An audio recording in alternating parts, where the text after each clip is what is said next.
up finding the build sheet in the 68 Charger when my dad and I were walking around it. So I'm hopefully gonna be able to flatten out the build sheet so we can get some information off of it. I've never done anything like this before. My dad said to use water. So I'm gonna take our steam cleaner and kind of moisten it up and flatten it out some. Hopefully I can get it nice and flat so that we can figure out what wheels and tires came on the car. Okay. Oh, that was a full-on stream. Okay, that didn't, I'm glad that wasn't on the paper. One of the main things we're looking for is the wheel and tire combo. The owner didn't remember what wheels and tires came on it, so hopefully we can flatten out the build sheet and figure that one out. So far, using the steamer has worked the best, and tweezers, and just kind of picking at each fold and slowly pushing it out. So this upper right-hand corner of the build sheet that my dad said we probably won't be able to get much information off of, it's looking like it's coming out okay. So I'm gonna try to save that as much as possible. Can actually make out some of the writing, like the headrest, door upper frame, foam seat. So it looks like I can actually read some of the writing on here, so might come out better than expected.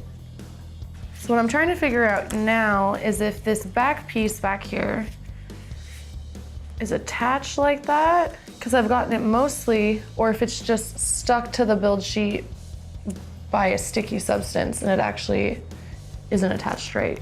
It's terrifying. Like, I think I'm gonna ruin this. It doesn't seem like it wants to come out at all. It seems like when I use the humidifier that it gets a little bit wet and wants to tear. So it's not going so well so far, so.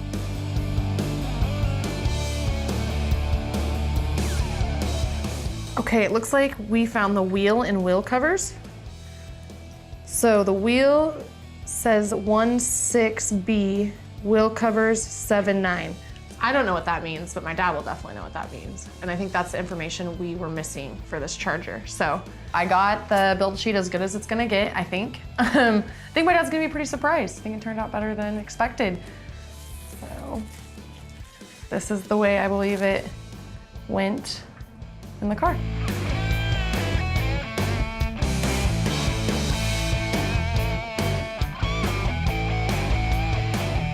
Oh, you got it. Look how good that looks. And you can see the wheel covers and the tires. I wouldn't say it looks great. Well, I'm sorry. What did you expect for it to look like? Well, I would have thought it was legible. Well, let's see. Wheel, 16B, wheel covers 79. I know you're old. Should I get your magnifying glass? I mean, let Big Daddy take a gander at what we got here. You know, when you find a broadcast sheet in a car, even if it's deteriorated like that, it's still a piece of the history of the car. That one we really don't have any way of knowing because the VIN's gone off the top of it. But it was definitely worth taking time, spreading it out, opening it up so you could see it, cleaning it the best we could, and trying to get what information we could. If for no other reason, just to say we have a partial broadcast sheet. It's not much of a find.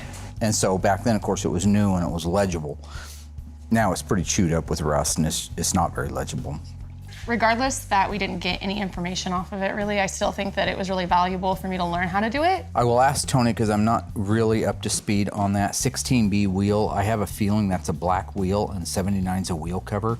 There's two things on here that are fairly legible. There's the shocks that are right here, and there's the torsion bars. So since I have torsion bars here, I'll give you an example.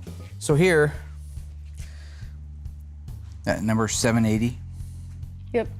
Okay, that's the right-hand torsion bar. This is R too. So and it has the R. 80. And then this one.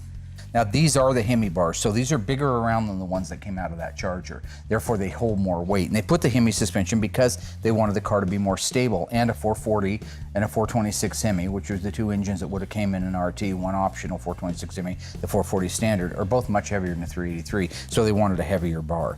And I learned a lot. Good. And I learned how to use the steamer because there was knowledge.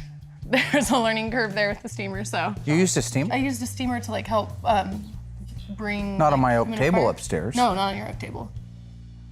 No. Okay. But anyways, it was a great learning experience regardless.